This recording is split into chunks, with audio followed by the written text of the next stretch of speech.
본격적으로 오늘 고현준의 인물 인터뷰 마지막 방송을 빛내주실 초특급 울트라 캡숑짱 게스트 더불어민주당 이모경 의원 나오셨습니다. 어서 오십시오. 안녕하세요. 반갑습니다. 안녕하세요. 나는 이 올림픽 기간에 꼭 한번 모셔야지 했었어요. 아우, 네. 감사합니다. 다른 분들 모셔서 올림픽 얘기하면 뭘 알겠습니까? 다른 의원님들이. 아유, 요즘 의원님들도 많이 알고 있어요. 워낙 스포츠에 관심이 많아서. 아시겠지만 그래도 뛰어본 사람하고 같겠어요. 아유, 감사합니다. 저는 제가 알기로는 우리 임 의원님은 이제 선수로는 워낙에 대단한 업적을 이루셨고, 그리고 그 이후에도 이제 해설위원으로도 올림픽 참여하신 적이 있고, 네네. 그렇기 때문에 이제 올림픽 두루두루 얘기하실 것도 많을 것 같고, 네. 특히나 이번 올림픽 이제 또 일본에서 열리고 코로나19 시국에 또 열리는 거다 보니까 선수들의 마음이나 아니면 또 관전하는 우리 국민들의 마음 모든 걸 다 함께 얘기해 주실 수 있을 것 같아서 올림픽 얘기 좀 해보고, 그 외에도 정치 현안이라든지 민주당 이야기라든지 두루두루 한번 해봤으면 좋겠습니다. 우리 이모경 의원님 나오셨으니까 응원해 주실 분들은 슈퍼챗도 좋고요, 댓글도 좋고 함께 응원 빡빡빡 해주시면 좋겠습니다. 지금 유튜브 채널들이 많잖아요. 유튜브 채널들이 많은데 혹시 평소에 좀 즐겨 보십니까? 박시영 TV도 있고, 새날, 김용민 TV 등등등 여러 개 있으니까. 당연히 보고 있죠. 구독자 20만 명을 돌파한 박시영 TV. 제가 오늘 상당히 고민을 좀 많이 했습니다. 유명한 핫한 분들이 이슈들을 다루는 정책들을 다루는 방송인데 제가 오늘 나와도 되는 건가라는 생각 때문에 고민을 많이 하다가 지금 올림픽 기간이고 또 올림픽 이슈에 대해서 오늘 논의를 좀 한다고 해서 제가 어려움을 무릅쓰고 오늘 이 자리까지 나오게 되었습니다.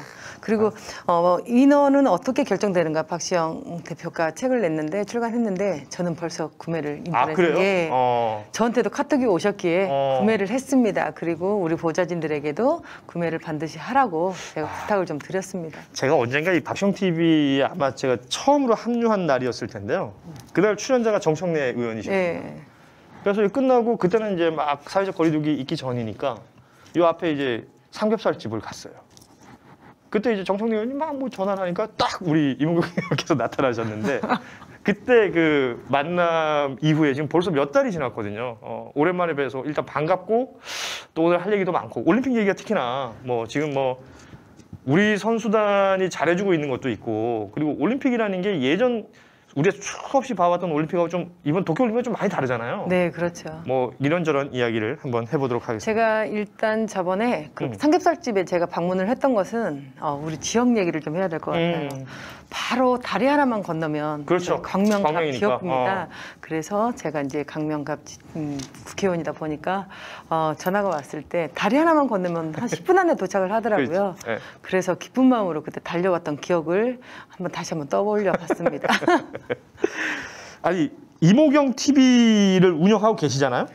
네, 작년 국회의원 후보로 출마했을 때 저 이모경 TV를 이제 개설해서 만들었는데, 이제 제가 국회의원 초년생이다 보니까 이제 막 정책부터 시작해서 콘텐츠를 만들고 있는 단계예요. 하지만 최근에 이모경과 함께하는 만남, 맛있는 만남을 스타트를 해서 올림픽 계획이기도 하니까 몬주익의 주인공 마라톤 황영조 감독을 첫 스타트로 초대를 해서 저희가 즐겁고 재밌는 만남의 시간을 좀 가졌습니다. 그러니까 만나서 맛있는 걸 드시는 건가요? 아니요, 맛있는 대화를 하는 거죠. 맛있는 대화를 하는. 네. 만남. 황영조 감독, 그러니까 예컨대 이제 사실은 다른 방송이나 유튜브 채널에서 사실은 섭외하기가 그렇게 쉬운 분들은 아니잖아요. 네. 그래도 우리 이모경 의원이 오라면 오시죠? 네. 네. 그럼. 예. 92년 바르셀로나 제가 11번째 금메달이었는데 황영조 감독은 12번째 파이널 마지막 그렇죠.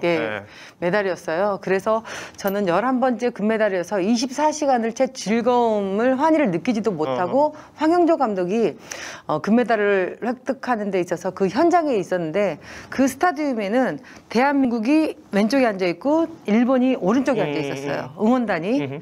그래서 스타디움 안에 앉아있는데 일본이 계속해서 리드를 하고 있는 거예요. 그렇죠, 그렇죠. 예, 리드를 하고 있는 과정에서 그 마지막 먼지 이게 언덕배기. 언덕 예. 있잖아요. 그 언덕에서 황영조 선수가 이제 치고 올라가는데 그래서 역전을 성공하고 뒤를 계속 돌아보면서 그 전까지만 하더라도 황영조 감독이 2등으로 이제 계속 달리고 있었으니까 네네. 여자 핸드볼이 마지막 금메달이었겠구나라고 아하. 생각을 했는데 황영조 감독이 먼지 그 언덕을 탁 그 역전하면서 달려오는데 갑자기 그 눈물이 나더라고요. 그 1시간에 가까운 시간 동안 일본이 계속해서 그렇죠. 재팬 예. 하고 있었고 대한민국은 그냥 기죽어가고 그냥 소리도 못 내고 있었었는데 그 스타디움에 황영조 선수가 먼저 들어왔을 때 우리 대한민국뿐만이 아니라 전 세계 선수들이 다 현장에서 일어나서 박수를 치는데 그 당시 우리 대한민국 선수들은 눈물을 흘리면서 환호를 했던 기억을 지금도 잊을 수가 없어요.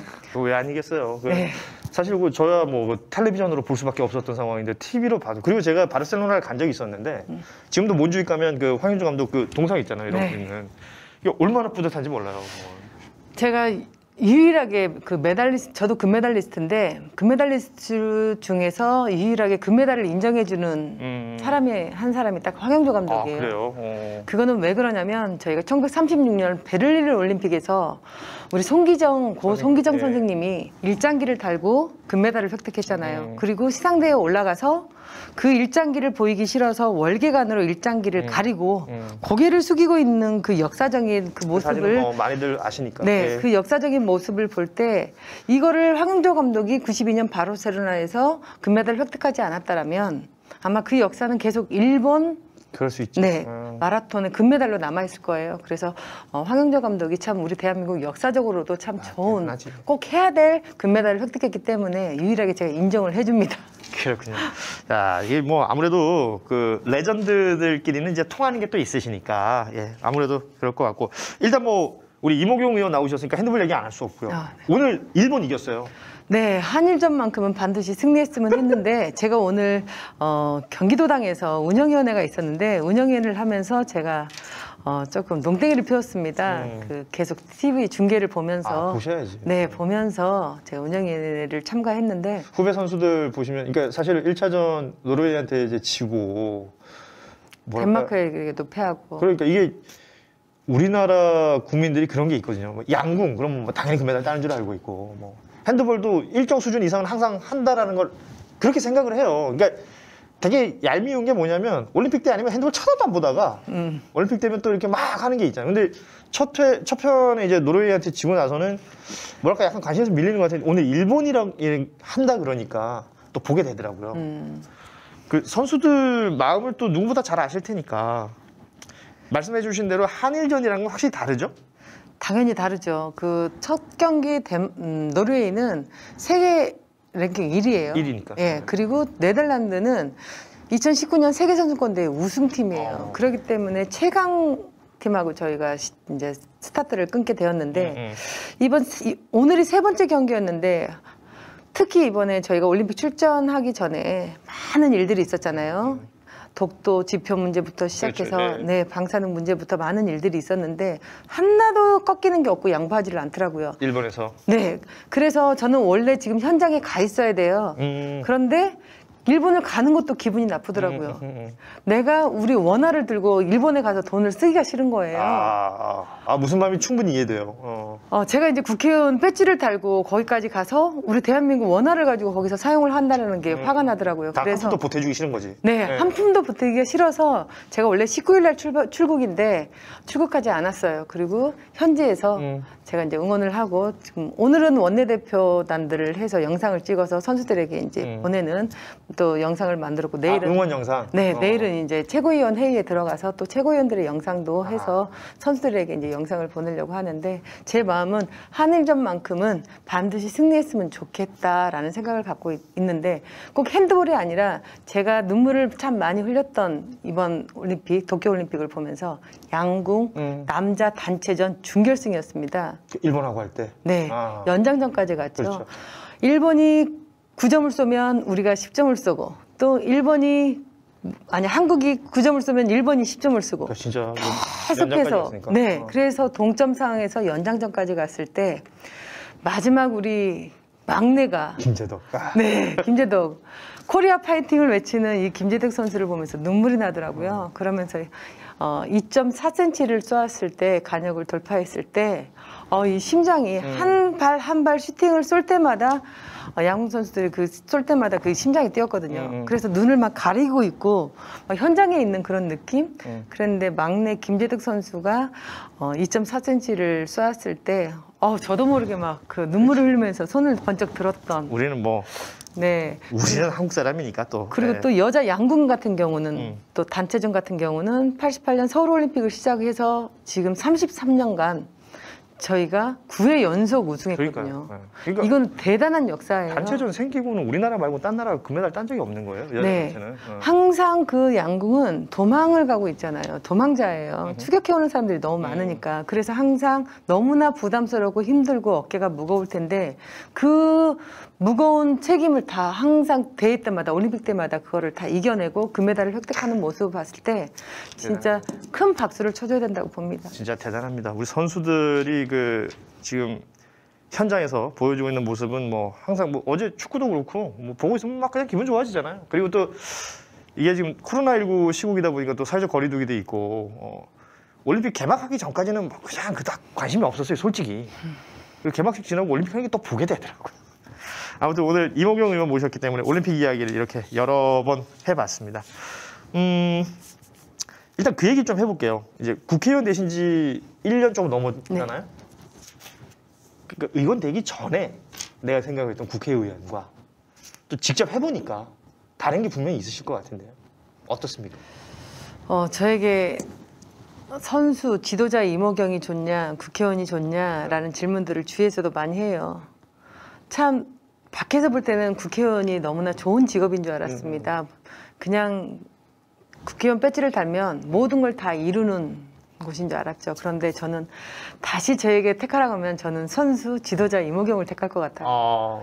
저는 핸드볼을 하면서 그 스포츠 세계에서 작은 정치를 해왔었거든요. 작은 정치를 하면서 그 안에서 이 사람들하고 소통을 해서 한 팀을 이뤄내면서 항상 한 계단 한 계단씩 올라가는 작은 정치를 해왔었는데 작은 정치. 네, 작은 정치를 해왔었는데 국회에 막상 들어오니 항상 양쪽이 있더라고요. A와 B가 있더라고요.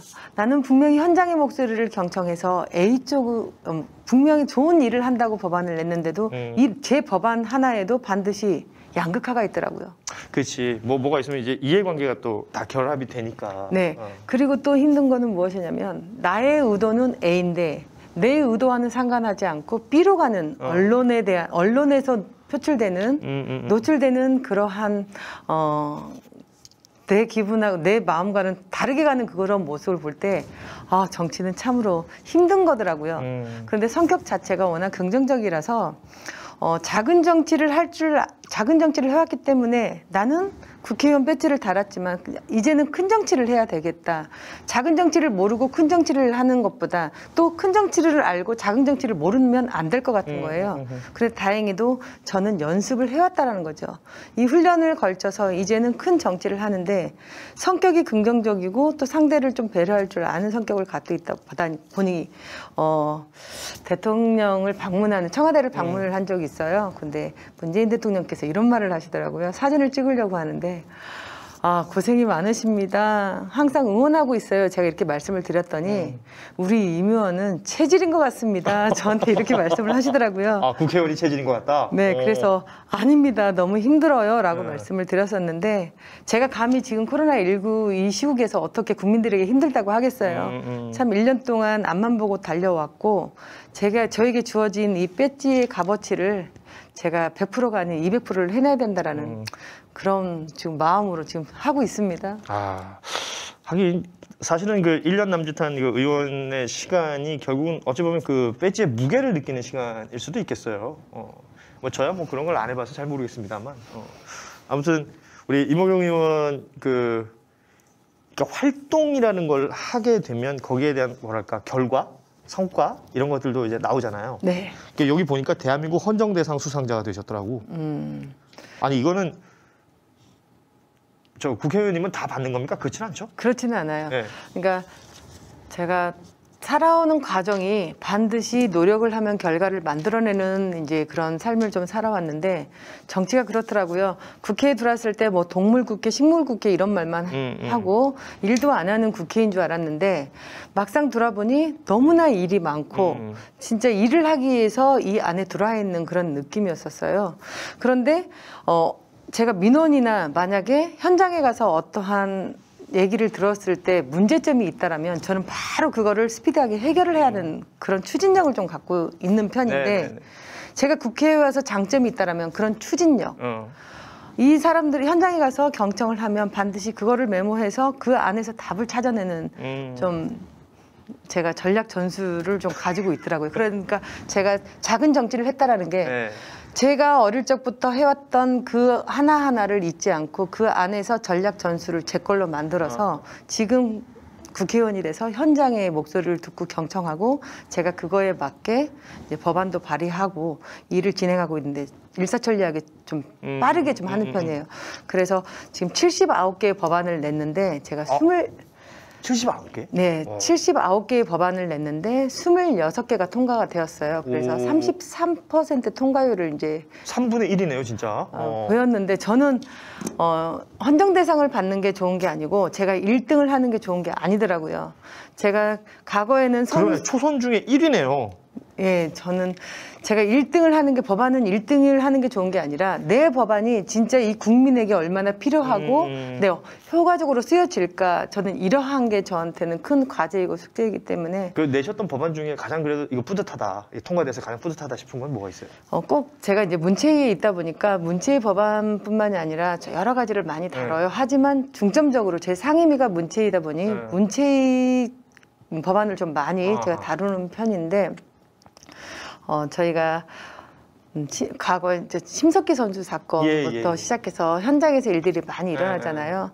그래서 그 투명함을 제가 첫 번째로 해서 CCTV, CC 카메라를 다 설치하는 거를 했어요. 그래서 훈련소에 네, 훈련소든 어느 공간이든 CC 카메라를 설치해서 선수들이 안전하게 훈련할 수 있도록 그래서 CC 카메라를 체육관 그다음에 학교 체육까지 다 해서 학교도 모두 학교까지도 다 우리 선수들이 훈련을 하고 생활을 하는 공간 곳곳에 좀 투명해질 수 있도록. 네. 사실 뭐 이게 사각지대가 있으면 그런 곳에서 좀 안 좋은 일들이 벌어지니까. 네. 그리고 또 하나는 작년에 고 최숙현 선수 사건이 있었잖아요. 네.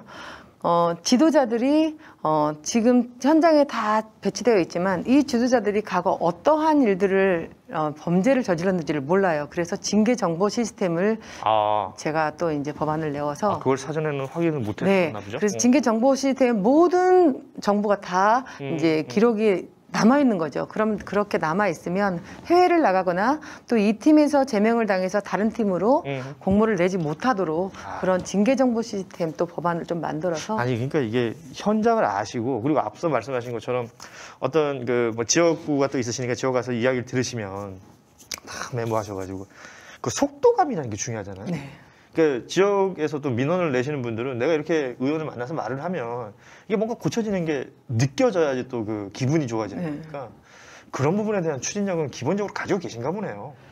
네, 제가 24살 최연소 이제 감독을 하다 보니까 어린 나이에 감독을 하면서 그렇잖아요. 선수 개개인을 다 그러니까 20명의 선수가 있으면 이 20명의 선수의 개개인을 다 파악을 해야지만 제가 전략 전술을 만들 수가 있고요. 또 1년이란 2년이란 시간 동안 시간을 축적해서 시간을 들여서 공을 그 선수들에게 드리고 훈련을 해야지만 좋은 결과, 성적을 낼 수가 있거든요. 그런 것처럼 현장감을 그렇게 현장감을 살려서 지금 제가 광명에서는 또 비슷하게 작은 정치를 해왔던 거를 그대로 갖다 접목시켜서 민원을 듣고 경청하고 법안을 만들 것과 또 해결해 줄 것을 바로바로 해주다 보니 우리 강명 시민들이 저에게 하는 말 처음에는 운동선수가 뭘 하겠어 라고 했다가 지금은 야 운동선수답다 일처리도 일사천리하게 빠르게 해준다라고 이제 말씀을 해주시더라고요. 그거 좋다. 그러니까 그런 얘기 많이 들으셨을 거예요. 무슨 운동선수가 국회의원 하냐 이런 얘기 사실 많이 들으셨어요. 처음에 작년에 제가 강명에 갔을 때 모든 분들이 저에게 손가락질을 할 거라는 생각을 미리는 예상은 했었지만 저에게 당신이 뭘 할 수 있겠어? 제 안면에서 정면에서 이렇게 말씀들을 하시더라고요. 충분히 저는 그 말을 공감을 했어요. 내가 상대자가 되더라도 반드시 운동만 했던 사람이 무엇을 할 수 있겠나. 그 생각을 제가 먼저 두려워하고, 그리고 저보고 당으로 입당을 하라고 했을 때도 제가 처음에 거부를 했던 이유가, 내가 정치를 한다고 하면 우리 국민이 무엇 나를 어떻게 평가할까라는 그런 두려움이 좀 있었었어요. 그리고 처음에는 비례대표인 줄 알고 들어왔다가 지역으로 출마라고 했을 때 한 달 내내 울었습니다. 그리고 당을 나가겠다라고 이제 처음에 하면서, 비례인 줄 알고 들어오셨어요. 네, 비례인 줄 알고 들어왔다가 갑자기 지역으로 출마라고 했을 때 내가 지역으로 출마하게 되면 그 지역 사람들이 나를 인간으로 받아주겠냐, 나를 사람으로 보겠니, 그건 아닌 것 같다라고 하면서 더불어민주당 당을 나가겠다라고 할 정도로 힘든 한 달이 있었었어요. 한 달 동안 고민을 하고 눈물을 그렇게 선거를 치러내고 결국 의원이 되셨고. 네. 아, 참 대단하시네요. 저는 우리 그 시민들이 저에게 손가락질한 부분도 충분히 이해를 그 당시를 하고 제가 그걸 다 감안할 생각으로 준비를 했기 때문에 그분들 마음을 충분히 이해합니다. 아무튼 이제 국회의원 되시고 1년 남짓 지났는데 참 많은 일 하셨습니다. 많은 일 하시고 많은 일을 또 겪으셨고 또 많은 생각 하셨을 것 같아요. 상임위 문체위에서 운영위로 보임하셨다고요? 제가 이제 원내 부대표를 하고 있다 그렇죠, 보니까 그렇죠. 네, 자동적으로 이제 부대표를 하면 운영위가 되는 거군요. 네, 운영위가 자동으로 되는 거예요. 그래서 이제 최근에 또 이제 28명의 구성이 이제 완료가 되었어요. 운영위가? 네, 운영위가 구성이 완료가 되었기 때문에 제가 뭐 잘해서 그런 게 아니라 자연스럽게 그냥 보임된 거라고 보면 됩니다. 운영위에서는 무슨 일을 합니까? 일단 첫 번째는 대통령 비서실, 그다음에 경호처, 그다음에 국가인권위원회, 뭐 국회 사무처 한 7군데 소관부처에서 저희가 법률을 비롯하여 예산 그리고 법안 처리 등 그다음에 감사를 합니다. 감사. 네, 네. 감사 기능이 중요한 거네. 네. 아무튼 원내 부대표를 하시면서 국회 운영위까지. 이거 사실 초선들이 겪기에는 사실 빡센 일들인데. 그런데 오히려 초선들이 그러니까 이렇게 표현을 하더라고요. 초선들은 아직 때가 묻지 않았다. 이런 표현들을 하시더라고요. 오히려? 네. 그렇기 때문에 초선 의원들이 또 더 적극적으로 내 소관이고 내 부서기 때문에 내가 다뤄야 될 부서기 때문에 더 열심히 적극적으로 또 파고 들어가는 부분들이 있어요. 그래서 초선과 다선 의원들이 조금 이렇게 믹스가 되어 있으면 더 효과적인 결과를 좀 가져오는 것 같아요. 사실 또 이번에는 워낙에 또 초선들이 많으시기 때문에 초선들의 역할이 분명히 중요합니다. 그중 한 분이 또 우리 이모경 의원이시고요. 의정 활동 얘기 짧게 해봤었는데 뭐 시간이 조금 남으니까요. 광고 짧게 하고 다음 이야기 나눠보도록 하겠습니다. 오늘 저희가 이제 준비한 광고. 자, 자막 띄워주세요. 그렇지. 김치예요. 앞에 여기 나와 있는데 사실 날씨가 워낙 덥다 보면 그 입맛 떨어진다는 분들 많잖아요. 네. 근데 지금 저희가 이제 코로나 시국이라 시식은 할 수가 없는데 이 김치 향이 지금 열무김치가 앞에 있거든요. 그러니까 입에 침 고이는 그런 냄새 있잖아요, 김치 향이. 저는 아까 안으로 들어오면서 어머 여기 냄새가 좀 이상하다. 저 아까 계속 지금 말씀을 못 드리고 여기 냄새가 이상하다라고 생각을 해서 설명을 안 해줬구나. 자, 이담채에서 나온 여름김치 2종입니다. 그러니까 여름김치 2종이라는 건 두 가지 종류의 김치인데요. 하나는 열무 물김치가 있고 하나는 나박김치 준비했습니다. 이게 그 서부농산에서 만든 건데 서부농산은 어떤 회사냐면 대기업 이 김치 만드는 곳에 OEM을 하다가 이번에 자체 브랜드를 만드신 거예요. 이담채라는 자체 브랜드 만드셔서 김치들 종류별로 내고 있는데 특히나 여름철 여름김치로 지금 열무 물김치와 나박김치를 이번에 선보이게 됐습니다. 그리고 이제 김치도 뭐 지역별로 다 맛이 다르잖아요. 서부농산에서 만드는 김치는 중부식. 그러니까 예를 들니까 젓갈을 좀 적게 쓰고 좀 담백하고 시원한 맛이 일품인 그런 중부식 김치가 지금 바로 이담채 김치가 되겠고요. 열무 물김치는 뭐 여름 김치하면 그냥 제일 먼저 떠오르는 이거 왜 보리밥에 이렇게 쓱쓱 비벼가지고 떨어져 기가 막히거든. 나 입에 침이 고이네. 열무 국수 같은 것도 맛있고요. 그렇죠. 국수 만들어도 네, 시원하게 얼음 동동 띄워서 제가 또 한요리 또 요리를 하시니까. 네. 자, 열무 물김치 있고 나박김치 아시죠? 무 얇게 썰어가지고 나박김치 만들면 또 그 국물 시원하게 또 어찌 보면 약간 시원하면서 달큰하면서 약간 고소한 맛도 있는 그런 나박김치까지 오늘 두 종류의 김치 소개해드립니다. 그러니까 박시영닷컴에 들어오셔서 김치 필요하신 분들 여름김치 구입하시면 1kg만 주문하셔도 배송비는 지금 무료예요. 무료 배송이 지금 전체적으로 진행이 되고 있기 때문에 김치를 1kg만 사야지 하고 들어오셔가지고 사서 한번 맛보고 나면 그때 5kg 살 걸. 이런 생각하게 되실 겁니다. 이건 진짜 강추인데요. 가격 정보 알려드립니다. 나박김치는 1kg에 5,600원, 2kg 1,400원, 3kg 14,400원, 5kg 22,000원. 이게 뭐 아시는 것처럼 키로수가 올라갈수록 가격은 조금씩 더 할인폭이 높아지고요. 열무 물김치는 1kg에 6,600원, 2kg에 12,400원, 3kg에 17,400원, 5kg에 27,000원입니다. 입맛을 잃었다. 뭘 먹어도 맛이 없다. 아무튼 이담채 여름 김치 2종 세트 한번 들여가시면 좋을 것 같습니다. 이게 지금 서부농산의 그 김치를 만드시는 분들이 최소 15년 근속이라고 그래요. 그러니까 15년 동안 손발 맞춰서 김치 만드시던 분들의 손맛이 그대로 담겨 있는 김치니까요. 필요하신 분들은 박시영닷컴에 오셔서 쇼핑하시면 되겠습니다. 자, 오늘 더불어민주당 이모경 의원 모시고 고현준의 인물 인터뷰 그 마지막 시간을 함께하고 계신데 앞서 올림픽 얘기를 짧게 했습니다만 그러니까 구경하는 사람으로서의 올림픽하고 또 응원하는 사람의 올림픽도 있지만 국회의원이 된 이후의 올림픽을 바라보는 또 어떤 시각이나 관점도 좀 다르실 것 같아요. 특히나 이번에 뭐 우길기 논란이라든지 앞서 그 얘들 성화봉송할 때 지도 만들었을 때 독도 뭐 자기네 땅인 것처럼 싹 집어넣었던 것들 있잖아요. 이런 거 보시면서 좀 어떠셨습니까? 화 많이 나죠. 제가 일본을 가기로 했다가 19일 날 출국하기로 했다가 지금 가지 않은 것은 여러 가지 그 안에 이제 문제점들이 있는데 네. 일본이 야비한 짓을 참 많이 하더라고요. 야비한 짓. 네, 우길기 이제 메달에 대해서도 이제 패럴림픽 IPC에 저희가 통보를 해서 우리나라에서도 이거는 정치적인 성향이 들어가 있으니 이거를 바꿔주라라고 했을 때 검토한다고 했었어요. 근데 검토를 한다고 해놓고 결과적으로는 지금 우길기가 들어간 메달을 그 문양이 들어있죠. 네, 문양이 들어가 있어요. 문양이 들어간 거를 그대로 지금 시상을 한다라고 하더라고요. 그러게 되면 그러면 일본 그 패럴림픽 위원회가 있을 거 아니에요. 네. 거기는 지금 그러니까 우리가 이런 뭐 얘기를 하고 문제 제기를 하는 부분을 그냥 뭉개고 가는 겁니까? 일본 측에서는? 검토하겠다. 말로만? 네, 논의하겠다. 그렇게 분명히 말을 해놓고 결과적으로 돌아온 것은 그대로 진행을 하고 있더라고요. 원하는 그대로 가고 있는 거예요? 네, 그래서 중국과 한국에서 계속해서 IPC 패럴림픽 조직위원회에 계속해서 저희가 이제 패럴림픽에 대해 요청을 했는데 돌아온 답변은 변한 게 없어요. 이게 참. 아니 이래도 되는 건가? 그 지금 이미지 지금 보이시죠? 저게 지금 도쿄 이번 올림픽 이후에 이제 패럴림픽도 진행이 되는데 패럴림픽의 메달들입니다. 그냥 이게 왜 사실 우리는 우길기에 저 이렇게 뭐 이렇게 쭉쭉 뻗어 있는 저 문양을 너무 잘 알잖아요. 네네. 그걸 알고 보면은 저게 그냥 누가 봐도 우길기 문양을 형상화한 거라는 게 느낌이 오는데 일본에서는 지금 계속 우기거든요. 그거 아니다. 저 부채살이다. 뭐 이런 얘기하고. 그래서 저게 당시에 일본 군국주의 때문에 피해를 입었던 우리나라도 그렇고 중국도 그렇고 문제 제기를 하는데도 저렇게 밀어붙인다는 건 일단 상식적으로 이해가 잘 안 돼요.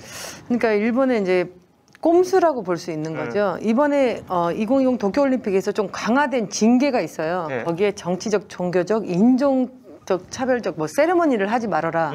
이거를 일본에서 강하게 어필을 했어요. 그래서 선수들도 이번에 올림픽에 출전하기 전에 인종적이나 뭐 종교적, 정치적인 세레머니는 일치하지 말아라. 기억하실는지 모르겠지만 2012년 런던 올림픽 때 박종우 선수. 네. 축구 한일전 3, 4위전에서 덕분 우리 땅 곁들었을 때 박종우 선수가 그 간중석에서 준 그렇죠. 판넬을 딱 이렇게 들고 현수막을 들고 응원을 했는데 독도는 우리 땅이라는 그게 있었어요. 그래서 정치적이라고 해서 박종우 선수는 그 당시 시상대회에도 못 올라갔어요. 제가 그 현장에서 취재하고 있었거든요. 런던 올림픽 때. 그때는 뭐 제가 SBS에서 그 현장 취재가 있었을 텐데 또 한일전이었기 때문에 뭐 너무나 큰 관심이었고 그리고 그걸 뭐 예를 들어 지금 말씀하신 것처럼 선수가 뭐 이렇게 위통을 벗어서 이 안에 그 언더 셔츠에 뭘 메시지를 적는다든지 이런 게 다 징계감이고 뭐 경고까지 나올 수 있는 상황이었어요. 근데 이제 박종우 선수가 직접 준비한 게 아니라 관중석에서 준 거였거든요. 관중석에서. 그걸 가지고 그걸 문제 제기를 한 게 일본이었습니다. 네. 그래가지고 말씀하신 것처럼 시상식 할 때 그 시상대에도 못 올라갔던 박종우 선수의 상황을 받고 평창 올림픽 때도 마찬가지 아닙니까? 한반도기에 그 독도 있다고 일본에서 문제 제기했고 네, 문제 제기를 해서 그걸 우리가 받아들였잖아요. 우리나라는 평화 올림픽을 치르기 위해서 저희가 그걸 받아줘서 그 표기를 없앴거든요. 그러니까요. 그런데 같은 상황인데 일본에게도 똑같은 평창 동계올림픽 때도 이러한 상황이 있었기 때문에 이번에 문체부 또 외교적으로도 문체부에서도 또 우리 대한민국에 IOC 의원이 2명이나 있어요. 그렇죠. 그래서 IOC 2명의 또 출신들이 전 세계 IOC 102명의 IOC 의원들에게 또 친서를 보내서 다 설명을 해줬죠. 이거는 정치적이다.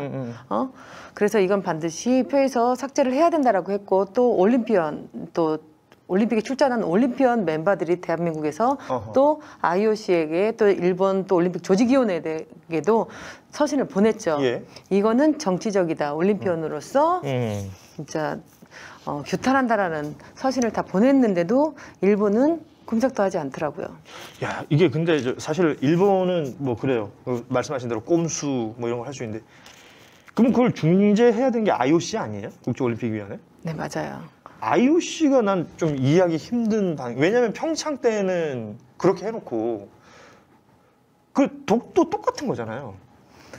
근데 이제 이번 올림픽을 이제 이제 정확하게 알게 되면 저희가 124년 근대올림픽 최초로 올림픽이 연기가 됐어요. 그렇죠. 역사상. 코로나19로 네, 인해서. 코로나19로서 갑자기 전대미문의 팬데믹으로 인해서 갑자기 저희가 연기가 됐는데 124년 만에 처음 있었던 일입니다. 그렇죠. 그래서 일본이 먼저 취소를 하게 되면 그 많은 이제 일본은 이제 적자가 되는 거죠. 일본이 모든 걸 다 그걸 감당해야 되고 그래서 먼저 취소한다는 말을 하지를 못하고 또 IOC는 모든 스폰을 지금 다 결국 돈 받은 때문에. 상태인데 IOC가 이거를 취소해달라고 할 수가 없는 상태예요. 그럼 IOC가 취소를 하게 되면 일본에게 다 모든 손해배상을 해줘야 되는 입장이기 때문에 모든 게 지금 이제 저희가 돈하고 이제 연결이 되어 있는 그런 부분도 있다 보니 IOC하고 일본 조직위원회에서 서로 눈치 싸움과 신경전을 벌이고 있는데 일본은 손해볼 게 없었던 거예요. 그러다 보니까 더 당당하게 꼼수를 써가면서 그렇게 하겠다. 이번에 방사능 그런 걸로 인해서 저희가 후쿠시마 꽃을 가지고 선수들에게 시상대에서 꽃을 이렇게 증정해 주거든요. 그거를 우리나라가 언론에서 이제 제시를 했어요. 문제 제기를 했죠. 예, 네. 언론 제기를 했는데 우리나라가 제시를 했을 때는 아무런 대꾸도 하지 않다가 일본에서 같은 또 언론에서 이제 일본 내에서 네, 일본에서 미국에서 언론에서 이제 또 제의를 했더니 바로 꼬리를 내린 거예요? 네, 살짝 내리는데 미국에 대해서는 아무 말도 안 하면서 우리 대한민국에 어떤 발언을 했냐면 그럼 대한민국은 시상식에 올라갔을 때 꽃다발을 안 받으면 될 거 아니냐 이런 표현을 또 썼어요. 말도 안 되는 말을 하더라고요. 진짜 어이가 없네. 있을 수 없는 폭언을 저지르고 있더라고요. 그 선수촌에 제일 처음에 그 왜 이순신 장군의 네. 그 문장을 패러디했던 문장이 이제 현수막이 걸렸을 때 그런 거 갖고도 시비 걸고. 맞아요. 아니 나는 이해할 수 없는 게 그러니까 임진왜란이 1592년입니다. 지금 그게 벌써 몇백 년 전에 있었던 그 전쟁의 장수의 그 문장 패러디물 가지고 시비를 걸면서 지들 그 우길기라든지 이런 군국주의는 100년도 안 된 거 아니에요. 네. 그 피해자가 아직도 생존해 있는 거란 말이에요. 이런 것들을 지금 정말 그래서 어떤 상황이 되냐면 문체에서 현수막 철거 문제가 이렇게 발생됐을 때 문체위원들이 그 전용기 의원이라고 있어요. 네. 비례대표. 저랑 함께 일본에 가서 그 선수단 앞에 이순신 장군 복장을 하고 우리가 거기서 좀 이런 또 아이디어도 한번 내보고 만약에 일본을 갔으면 그런 일이 네, 일본에 갔으면 저는 이순신 장군 복장을 하고 아마 그 앞에 제가 서 있었을 거예요. 그러니까 우리나라의 국회의원이 현장에서 그렇게 보여줄 수 있는 모습이 분명히 있었을 텐데 어쨌든 뭐 코로나19부터 시작해서 여러 상황상 일본을 가지 않으셨고 그러니까 지금 코로나19 얘기를 했지만 그 선수단들 걱정되는 것도 사실이에요. 일본이 지금 코로나 상황이 워낙 안 좋다 보니까 마이크가 빠졌나 봐요. 마이크 배터리가 떨어졌다. 진짜 생방송이네요.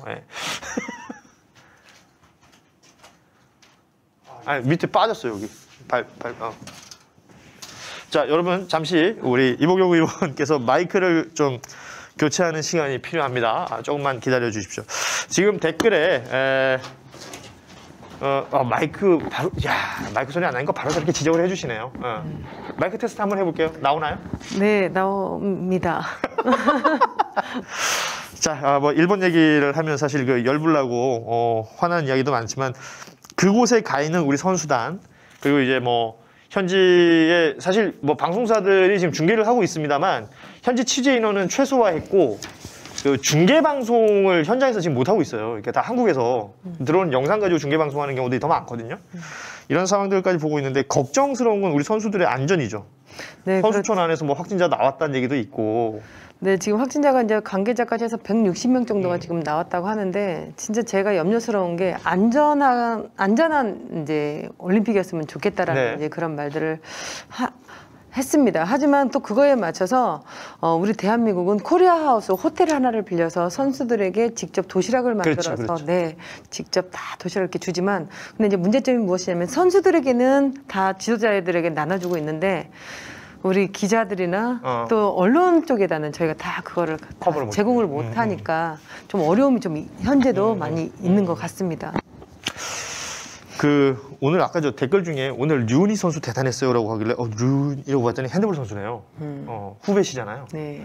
오늘 막 이렇게 오늘같이 이렇게 한일전 경기 치르고 나면 뭐 전화 같은 거 한 통씩 해주십니까? 지금 이제 국회의원이 되고 나서는 그렇게 하지 않고 네. 제가 이제 핸드볼 선수 출신이라서 꼭 핸드볼을 얘기를 해야 되는 건 아닌데 그 선수들이 일본에 도착해서 거의 10시간 만에 그 경기장을 갔다고 하더라고요. 그러니까 저녁 10시 좀 넘어서 훈련장에 도착을 해서 공식적인 훈련을 했다고 하는데 일본에 도착하면서부터 공항에서 한 5시간을 계속해서 선수들을 그냥 이렇게 돌리더라고요. 그러니까 코로나 검사라고 말하자면 이제 그 검사한다는 빌미로 네, 빌미로 선수들에게 그 힘든 시간을 공항에서 보내게 하고 또 선수들 빌라지에 들어가서 짐을 풀고 버스로 이제 훈련장을 이동한다고 했는데 버스가 오지 않아서 선수들이 30분에서 1시간을 대기하는 상황이 생겼고 또 버스를 타고 훈련장으로 가는데 기사가 훈련장을 모른다라는 말을 해가지고 훈련장을 몰라서 출발이 또 1시간이나 지연되는 상황. 그래서 선수들이 오전에 도착해서 결국 훈련장에 도착한 거는 밤 10시였다고 합니다. 이거 없네요. 그래서 이거는 누가 봐도 올림픽이잖아요. 올림픽에서는 이러한 실수가 시작부터 있지가 않아요. 그래서 일본에서 고의성이 있지 않았나. 또 한 가지는 IOC 유승민 탁구 출신인 유승민 의원이 있는데 유승민 의원이 저희가 이제 얀센 예방 접종을 끝내고 그러니까 한국에서 출발할 때는 괜찮았었잖아요. 네, 72시간 동안 2번의 검사를 했어요. 네. 그것도 종합병원에서 검사를 하고 일본을 도착했는데 도착해서 거기서 검사를 했는데 확진자. 양성으로 나왔다는 거예요. 그래서 14일간을 자가격리를 시켰다고 하는데 이거는 뭐 고의성이 있잖아요. 그럼 대한민국 의료가 잘못됐다라는 거? 검사가 잘못됐다라는 게 나오는 거잖아요. 출발하기 전날 검사까지 확인하고 출발했는데. 그렇죠. 그래서 지금 아이러니한 사건이 너무나 많습니다. 그렇습니다. 이 의구심이 당연히 생기는 지점들이 있어요. 아무래도 이모경 의원 나오셔서 올림픽 얘기를 많이 하게 되는데 아무튼 이번 올림픽 부디 우리 선수들, 뭐 코치진들, 스태프들 안전하게 건강하게 잘 마치고 돌아가셨으면 좋겠다라는 바람 가져보면서 이제는 이제 당내 현안들 좀 짧게 이야기 나눠보도록 하겠습니다. 지금 댓글이 뭐 난립니다. 어제 그 한준호 대변인 나왔고 민병덕 의원 나왔는데 그때도 댓글이 날렸고 일단 이 지금 상임위 배분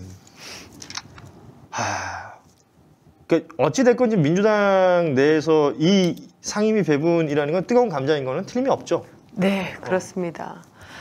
작년에 우리가 독식을 했다고 하는데 독식한 게 아닙니다. 그렇죠. 야당이 거부를 했습니다. 같이 않겠다고 했습니다. 우리는 절대적으로 독식을 한 게 아닙니다.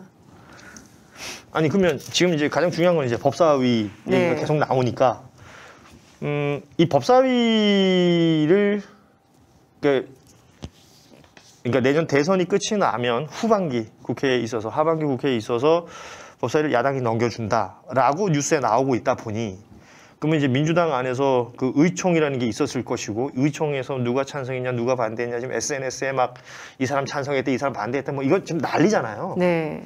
이 일련의 과정들 보시면서 의원님은 어떤 생각을 가지고 계신가요? 저에게도 폭탄 문자가 엄청 많이 왔어요. 찬성했냐 반대했냐. 그런데 그 안에서 나오는 말들은 이제 다 좀 틀리게도 나오고 하는데 저는 의총을 참여를 좀 못했어요. 그래서 끝날 무렵 5분 전에 제가 들어갔더니 거수를 하고 있더라고요. 그래서 그 상황을 이해를 마지막에 좀 제가 들어가서 지금 이게 무슨 상황이지? 네, 잘 몰라서 손을 못 들었는데 기권했다고 또 욕을 많이 먹었습니다. 국회의원이 어떻게 모를 수 있냐 이렇게 표현하겠지만 제가 그 도쿄 올림픽에 출전한 선수들에게 영상을 제가 제작하고 있어갖고 그 제작을 하느냐고 의총을 못 들어갔다가 5분 전에 들어가서 거수할 때 들어가서 손을 못 들었어요. 그래서 그거에 대한 또 질타도 많이 받았죠. 그런데 이제 이거를 또 파악해 보니까 이런 것도 있더라고요. 제가 2008년 거 주호영 그 당시 한나라당 수석 대표가 이제 했던 거예요. 이거 뉴스 자료. 예. 네, 뉴스 자료예요. 그런데 미국의 경우 다수당에서 상임위원장 자리를 독식하잖아요. 그런 것처럼 우리도 독식을 할 수 있는데 우리는 협치를 위해서 우리는 분배를 같이 해서 나눠서 이렇게 하는데 여기를 읽어보면 총선에서 많이 뽑아준 것은 뽑아준 사람 뜻을 반영해달라는 건데 과반 의석 당이 전 상임위원장을 다 맡도록 하면 돼. 협상 필요 없어. 그냥 지난번에 미국 민주당이 일석 많아서 전 상임위원장을 다 가지고 갔지 않습니까? 이렇게 하면서 그냥 다 협상이 필요 없다라고 했습니다. 조영 전 원내대표의 워딩이죠. 네, 다 독식한다고 네. 이제 이런 표현도 썼는데 우리 집권 여당은 야당과 수없이 협치를 합니다. 논의를 하고. 네. 그런데 언론에 나오는 거 보면 제가 막 답답하더라고요. 초선인 제 입장에서도 분명히 우리 당에서는 논의를 하고 협상을 했고 분명히 이러한 A라는 말을 가지고 의총에 와서 설명을 들었어요. 그런데 의총에서 딱 나가는 순간에 벌써 언론에는 다른 말들이 기사가 나와서 깜짝 놀랐습니다. 이게 진짜 사실일까? 이게 왜 이렇게 나왔을까? 저도 처음에는 이 의구심이 들더라고요. 네네. 그런데 이번에도 저희가 이제 또 오늘 제가 정청래 의원님이 의원총회를 다시 소집해야 된다. 예, 하면서 저희 이제 의원들에게 또 이렇게 제안서를 이렇게 다 각 방마다 또 이렇게 또 보내왔어요. 그래서 저는 이거에 대해서 일리가 있다고 봅니다. 작년에 한정혜 의원님하고 조승래 의원님이 법사위 체계자구 심사권 완전 폐지 국회법 개정안을 당론으로 발의를 했어요. 그래 국회법을 발의한 게 아니라 당론으로 발의를 했다면 당론 변경 절차라면 반드시 의총을 통해서 논의가 있어야 된다라고 저도 생각을 하는 입장에서 의총 소집을 통해서 우리가 잘된 것과 잘못된 것을 그 안에서 저희가 논의를 해서 이게 어디까지나 개인을 위하는 게 아니고 우리 국민을 위하는 거고 또 우리 당원 가족들을 위하는 거기 때문에 저는 의총은 많이 열리면 열릴수록 좋다고 생각을 합니다. 그래서 아니 그러니까 지금 그 정청래 의원님 말씀을 해주셨으니까 그 정청래 의원님이 지금 문제 제기를 강하게 하고 있잖아요. 네. 이번에 법사위를 넘겨주는 부분에 있어서 이거는 그러니까 당원들 지지자들의 의견과 완전히 배치되는 것이고 네. 넘겨줘서는 안 된다. 그리고 예를 들어서 지금 체계자구 심사권이라든지 아니면 120일 걸린 거 60일로 땡기고 하는 이런 식의 어떤 권한을 다 빼버리고 나면 그 저쪽에서 받으려고 하겠느냐. 그리고 그 권한이 없다면 우리는 또 왜 그걸 가지고 있어야 되느냐. 뭐 이런 식의 어떤 이야기들이 계속 나오는 거 아니겠습니까? 네. 이 부분에 있어서 지금 다른 동료 의원들의 분위기는 어떻습니까? 문제는 있지만 원내도 반드시 자기 자신을 위해서 하는 건 아닐 거예요. 국민을 위하고 우리 당원들을 위하고 또 우리 의원들을 무시하고 절대적으로 원내에서도 일을 추진한다고 저는 생각을 하지는 않아요. 그렇죠. 원내에서도 네 심도 있는 논의를 걸쳐서 원내에서 했는데 이번 건은 워낙 이제 법사위원장은 저희가 큰 자리잖아요. 그렇죠. 그렇기 때문에 저희가 당론으로 올라온 거를 당론 변경 절차를 반드시 해야 되는데 그 절차에 조금 문제가 있었으니까 원내가 잘했다 잘못했다가 아니라 저희가 그냥 의총을 열어서 소집해서 제가 그 안에서 싫든 좋든 그 안에서 문제를 계속 제기해서 거기서 좋은 답을 찾아내면 된다고 봅니다. 그럼 이거 꾸준히 어떤 소통의 시간이 더 필요하다? 네, 우리 당 뭐 여야가 소통이 필요하겠지만 우리 당에서 더 많은 소통이 저는 필요하다고 생각을 하고요. 네. 그리고 정청래 의원님이 속상한 그 기분도 충분히 저는 이해를 하고 또한 원내에서도